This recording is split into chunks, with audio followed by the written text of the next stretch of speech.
How my Tullian journey started. I was born in the mid-50s and I grew up in southeast London during the 60s and 70s. Most of my contemporaries in my family being mods. I grew up listening to R&B before it changed to its modern form. Ska, soul and Tamma. There was a lot of Tamma. I was happy listening to those sounds, but was also influenced by the break-ins British bands like the Beatles, the Kinks and the Who. Again, bands who were principally linked to the mod movement in the UK. They made up a lot of the sounds listening to radio stations like Luxembourg and the private stations like Caroline and London. On starting at my secondary school, things were about to change. My mates and I were lucky to be at the right age to begin our miserable journey at a time when many new and exciting bands were beginning to break through. We weren't to know then that these bands will become the classic artists of the future and have in many cases over 50 years of playing live, producing groundbreaking albums and songs that are still revered in the 21st century. I had heard of Tull pretty early on, and we were getting to the progressive movement and underground bands, mostly feeding off what our older brothers and sisters were listening to. Most of us, coming from not particularly wealthy families, relied mainly on local authority-run record libraries to pick up on new music. It was from my local library that I borrowed This Was and Stand Up in late 1969, on the recommendation of a school friend. I have to admit that I wasn't particularly taken by This Was at that time, but I remember finding Stand Up a very solid, nice collection of tunes. This Was, released in 1968, reflects the band's origins in the blues scene. It highlights a raw, gritty sound that pays homage to blues legends of the past, as well as hinting at the band's own developing an eclectic style. The guitarist Mick Abraham's blues-orientated playing style heavily influenced the album, particularly on tracks like Cat Squirrel and Someday the Sun Won't Shine For You, where his guitar work shines alongside Ian Anderson's already distinctive flute playing. I still believe it was Abraham's dominant style and presence which would ultimately contribute to changes in the band's structure and musical direction. In retrospect, for me, it seemed clear that within the strictures of this blues-based album, Tull had already begun experimenting with other styles. Anderson's flute, an unusual reed instrument for a rock band, added a raw and unique texture that I had not heard before, which hinted at the band's willingness to step outside conventional boundaries. It was this uncompromised sound that attracted me to the music, swaying me away from the mod pop sounds I had grown up around. As I got older, I revisited the album and the track Serenade to a Cuckoo, an instrumental cover of Roland Kirk's jazz standard. It further illustrates to me the band's early desire to blend different musical styles.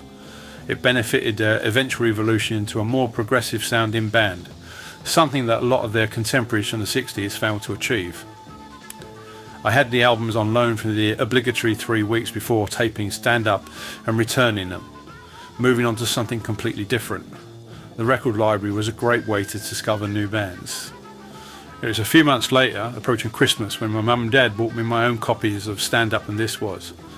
I think I played them until their reverse sheet became see-through. I was still predominantly a fan of the Who at this point, but things were changing. A few months into the new year, and a friend of my girlfriend was parting with her 45 RPM singles. Desperate for music, I took the lot. Amongst the selection were 3 singles by Tull on the Pink Island label: A Christmas Song, Love Story and Living in the Past. I wasn't taken immediately by A Christmas Song, but I did enjoy the wordplay and the lyrics. The other 2 really did grab my attention. The flute sold me on Living in the Past, and Martin's guitar and Glenn's bass on Love Story. Both left me feeling that I had to search out for more Tull. Tull had undergone a significant lineup change between Stand Up and Benefit, with Mick Abraham's departing due to creative differences with Anderson, paving the way for Martin Barr, whose noticeably different style would become integral to the band's evolving sound. This lineup change marked the beginning of a departure from pure blues, leading to more eclectic and progressive direction found on Stand Up. First place to search out was once again the record library. Only one new Tull album was listed, Benefit. I put in a request for it. New releases always had a waiting list. It was several weeks after release that they told me it was available. I remember taking it home and playing it for the first time. Wow, that was really not what I had expected. 3 albums and each was a leap forward from the last. It was very much a guitar-led album. I didn't dislike a single track on it. It was the album that focused my love on Martin's guitar work. Tull had transformed greatly over those first 3 albums from a blues-inspired rock band into one of the pioneers of progressive rock, capitalising on a distinctive blend of rock, folk, jazz and classical influences. Stand Up proved to be a pivotal album which showcased the band's shift towards a more diverse sound. Tracks like A New Day Yesterday still retained a blues influence, but songs like Fat Man with its mandolin and Bourrée, a jazzy reworking of Johann Sebastian Bach's Bourrée in A minor, illustrated a growing interest in blending different genres and styles. Anderson's flute playing took a more prominent role, not just as a throwaway embellishment, but as a central tenet of the band's identity, providing melodies that were both lyrical and dynamic, as well as being extremely catchy for the listener. After patiently awaiting the arrival of the recently released Benefit at the library, I was initially surprised at the departure from the successful formula of Stand Up, but in a satisfied and happy way. Despite the change, I loved the album. It took the band and me on a route towards more progressive rock, which as it transpired would define their next phase and help develop what would be my interest in progressive music. Benefit came across as a darker collection of songs to its predecessors, featuring more complex musical compositions and certainly more hard-driven lyrics. I found that the album blended Ian's edgy flute phrases with Martin's solid guitar work, better than anything that had gone before. For me, Benefit was the album that also marked the beginning of Anderson's dominance of the band's principal creative force. I felt his songwriting became more sophisticated with lyrics that to a 14-year-old explored themes of introspection and social observation. It was an album that kick-started my questioning of many social traditions and expectations. That's not to say the rest of the band had become bystanders to Anderson's growing musical confidence. Musically, the album saw the band contributing more intricate arrangements and adopting the use of studio technology to create effects, laying the groundwork for the more elaborate structures of what would appear on their next album, Aqualung. These 3 albums were my bedrock in those musically formative years of my youth. Tull had me hooked early on, but certainly Stand Up and Benefit cemented Tull in what would become my lifelong musical companions, seeing me through highs and lows. In just 2 short but hectic years, 1968 to 1970, Tull had undergone a rapid evolution. I suppose that like many of my contemporaries, I was lucky that their arrival on the music scene coincided with my own development through my early teenage years. I retained my love of many styles and genres of music, some being extremely opposed to the sound of Tull.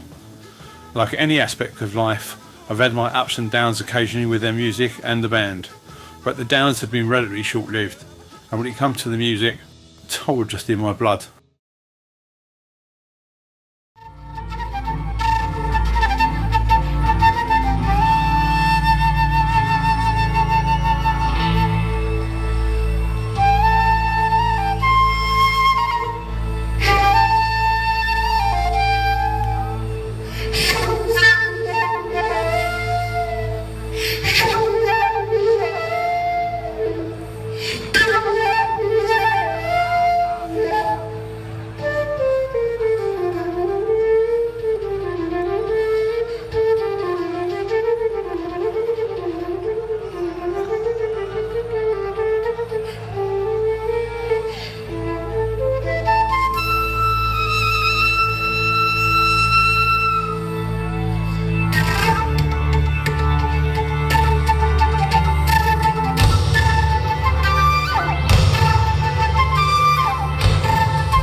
For a band that didn't like to do singles, Jethro Tull was an enigma. Having released singles throughout the world on a regular basis from 1968 to 1993, and then again having them issued in over 20 countries.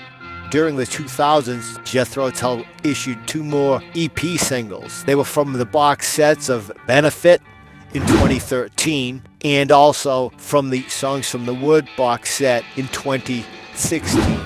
These were both EPs that had 4 songs in them, remixed by Steven Wilson. Hopefully, what I can do, or will do in the next few little episodes of this is give the history of the Tull singles from the various countries throughout the world. First, a little bit about myself and how I got involved with basically collecting Tull singles. When I was probably around 16, 17, back in the early 70s, I started collecting Tull. I was fortunate to have some older siblings and an uncle who ran a record store, got us a lot of the Tull material in various promo forms. What got me interested in collecting Tull singles was the fact that a lot of the European singles had quite different B-sides and some alternate different versions on the B-side.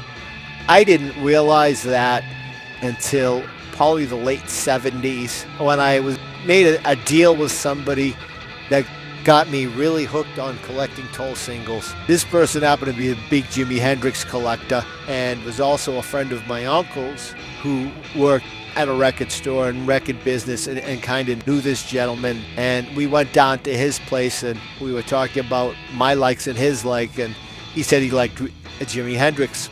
And I told him I liked Jethro Tull. So he handed me a bunch of Tull 45s, the white label promo ones. And it was like, wow, I really never got involved with, singles until I was probably 18. Ended up being a trade for the one Jimi Hendrix single I had that he wanted, turned into a handful of Jethro Tull singles. My curiosity began and I started searching out Tull singles. My first kind of dawning factor came when I heard a different version of Teacher from the UK release of Witch's Promise. That was the first I really knew that there were different versions of Tull songs. That set me out on my quest, my journey to find every Tull single. Now mind you, this was during the days when there was no internet. All we had was the wonderful snail mail. We never knew if we were going to get a response. We never knew if what we sent was going to get there. And who would have even thought back then of sending cash in the mail? But I did. I was very, very lucky for all the dealings I did overseas in Belgium and, Germany, Italy, sending cash, never not getting what I ordered. What really blew up was with the advent and the donut hole of finding eBay and finding all sorts of singles and having the cash to go out and get these things. I decided I was going to get them. It's kind of crazy that you'd go and you'd hunt and you'd find these rare things like the Angola Passion Play single, which I found totally by luck. The person just listed it. He did a set sale and I believe I paid $800 for it. Now, the person didn't know I probably would have paid double that. And when I got it, it was great. I was concerned that it was a scam. You never know if you're going to get scammed. The sleeve was okay. It was old. It was tired, but I have it. The label on the 45, or shall we say, had seen better days. But that was one of the first finds that I ever did, that was like, wow, that was a huge get. But that could also be said about the Jethro Tull singles that I happened to grab. Probably within 2 weeks of each other. I got a promo one, the pink reddish label. Sadly, the center's pushed through. They also got the Jethro Tull with the yellow push through center. Although mine had a little red marker on the back of the push through tab, I didn't care because I wanted the single. I was never one who had to have a pristine copy. I just wanted the copy. So there were a few other ones along the way that were, of interest just to find and get. Like I got the misprint from Ireland of Beltane. It was actually Life is a Long Song, but the label came out, a paper label came out, and it was Beltane on the label as opposed to Life is a Long Song. But another one that is kind of really awesome to have in a collection. And really that one actually cost me less than $50, and that one shocked me. But I won't say how much I've spent on these, but one or two I've spent over $1,000 on each one, but it was never about the money. Over the years, I collected every single for the most part. I'm missing a handful. most notably a few from South Africa, one from Japan, one from New Zealand, and a few little odd ones that might be out there but I don't have, and that goes for the variants too. I was fortunate that years ago I got a CD from somebody who I started swapping records with, and they had like a little database of Tull singles. So I kind of had an idea of what I was looking for to get, different markings and different labels for the same singles. I was fortunate in that aspect. Over the years, like I said, I've gotten most of them, and all of them have different meanings for me. The ones people might think of my most valuable ones are not my most treasured ones. When Pat, Aaron, and myself decided to do our book, Spin Me Back Down the Years, my contributions were a lot of the discography. The initial singles piece that was done was too big to fit into the book, and we had to put it out as a supplement. Instead of it being like a nerd's guide to Jethro Tull singles and pictures of every label and whatever, we had to limit our scope, and we had to limit what we could get in. And sadly, that left a lot of things out, because the picture sleeves are wonderful, they're great, but a lot of the differences are actually in the labels. And I had it all laid out with every single that I had and all my references, and so sad to say that wasn't able to be done. Who knows, maybe it'll get released as a single standalone book somewhere down the line of just the Tull discography redone, reimagined with labels and all sorts of little goodies. More of that to come, I hope. I would like to say what I'm hoping to get on these little snippets of video. I hope to go through the history of the Jethro Tull singles through every country and discuss various things about it. Start from the beginning and go all the way to the end of it. So right now this is more of a setup piece for what I hope to come. Regular kind of snippet, might be a lot shorter than this. That's kind of what I'm hoping to be able to do. With that said, I'd like to thank all the folks who over the years in snail mail and postage and through the wonderful world of email and eBay and all the other bays. Too many to list, but a lot of you know who you are, and I'll probably go more into it when I start talking more in detail.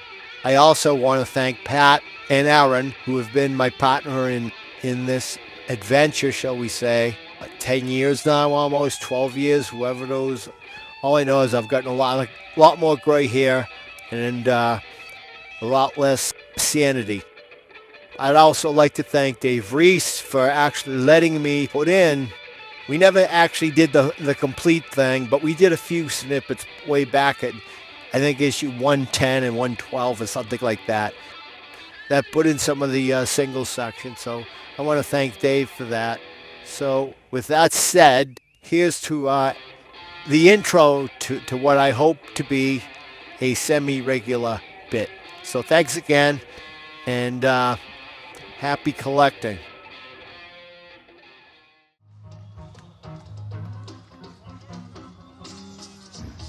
See if you can spot the Tull LP in this picture.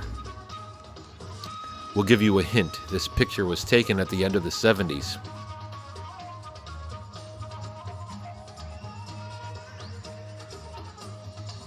If you look down here at the bottom, you see it's actually a storm watch.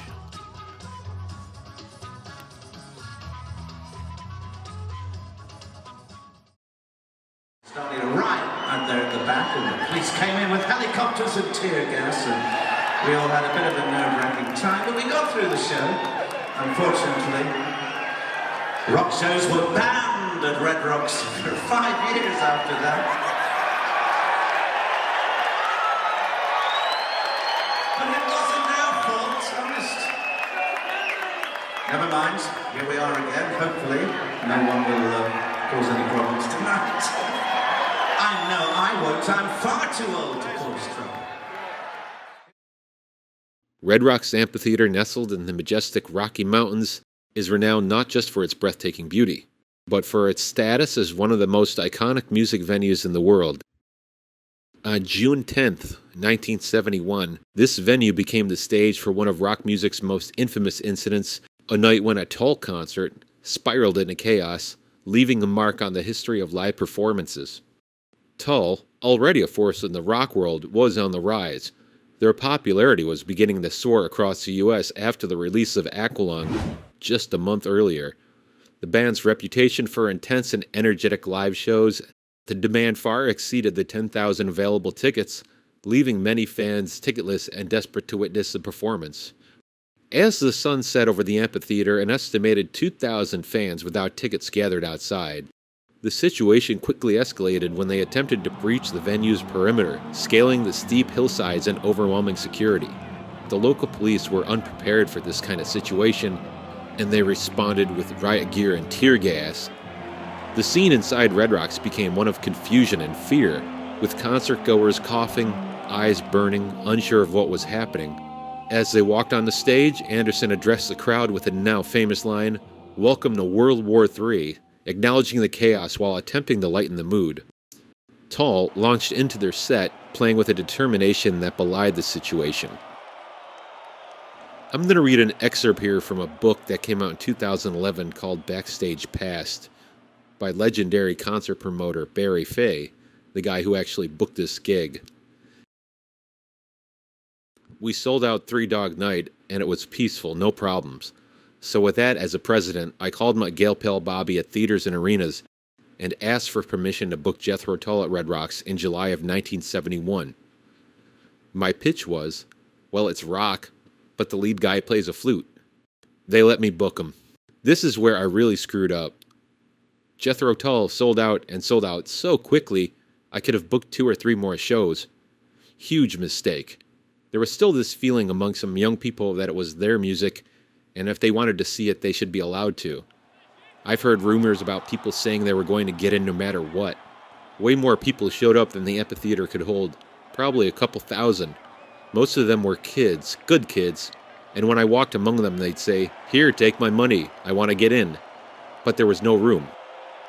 The cops tried to keep them in the area at the top of the amphitheater, where they could hear the music but not see the stage.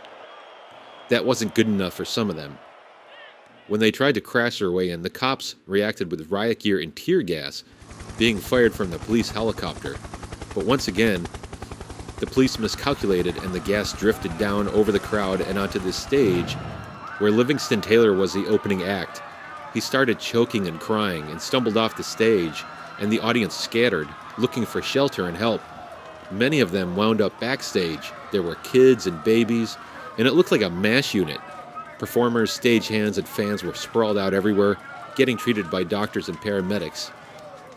Outside the amphitheater, it was worse. A cop car was on fire, and police had the road leading to the backstage area blocked off. My assistant, Leslie Hasman, sent one of the cops down to the barricade and told him if he didn't let the band get through, there were going to be 10,000 more pissed-off people who joined the riot. The cop didn't get there in time, and the band drove through the police blockade. Here's Ian Anderson's memory as told by Richard Boca of the Denver Post in June 2011 when Tull played Red Rocks again. Anderson called it a top 10 strange weird moment. It was an overreaction by the police. We charged through police roadblocks, and I ran straight onto the stage and talked to the audience. The police knew there would be a full-scale riot if they arrested me. Anderson remembers charging through the police barricade and knowing that he was the only person who could calm the capacity crowd, which at that moment was swimming in tear gas. The police tried to turn us back and say, "You're not allowed to go up there." So we just charged the gate, Anderson said. We jumped out of the cars and ran straight onto the stage to talk to the audience. It was like the Russians putting a flag on the ocean bed under the Arctic ice. Once you've done it, staked the claim, it's tough to dislodge you. Once I was on stage in front of a microphone, the cops realized they had to stand back. Anderson soothed the crowd and told them they were going to get a full set of music. He told them to put clothing over their mouths, and he encouraged parents with babies and small children to come to the apron so they could access the makeshift hospital set up backstage. People were passing babies down to the audience, Anderson said. It was a mess of an evening, but like Woodstock and Altamont before it, the concert was also a snapshot of America as it formed its relationship with rock and roll. Back in the early 70s, they didn't know how to cope with rock concerts and rock people, Anderson said. The big production and how audiences behaved. People now have more understanding and civil and social savvy. They have an awareness about what it all is. Anderson also said that getting out of Red Rocks was nearly as tough as getting in. The Denver cops weren't going to let those long-haired hippies get the best of them, so they were waiting for them to leave. Some of my security guys put them in the back of stolen wagons and put blankets and crap over the top of them. It worked. But I've got to give Ian Anderson credit. He played his entire set, jumping all around the stage, playing the flute like he did every other show, maybe even with more abandon to get the crowd settled down. Now, he could have refused. There was a clause in Tull's contract that said if anything crazy happens beyond the control of the band, they have the right not to play. But they did play, and I don't even want to think about how bad it would have been if they didn't. Ian's still my hero to this day. In 1971, there was a Jethro Tull show here. There were a number of fans that didn't have tickets necessarily to get in, so they stormed the gates to get in, and there were some efforts to keep them out, let's say, by the Denver police officers that were here. There was some tear gas used.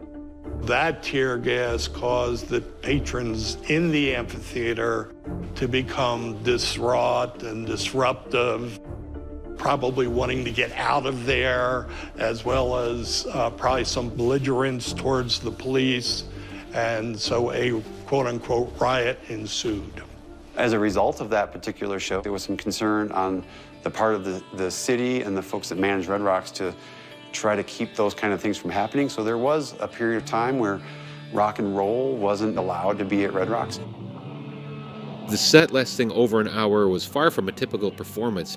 It was a desperate bid to soothe the crowd on the brink of further violence. By the time the night had ended, 28 people had been treated for injuries, and the riot had prompted Denver authorities to place a 5-year ban on rock concerts at Red Rocks. In retrospect, that night at Red Rocks is remembered not just for the violence, but for the resilience of Tull and the power of live music to bring a volatile situation back from the edge. Tull didn't just play a concert, they performed an act of defiance, a refusal to let the night end in complete disaster.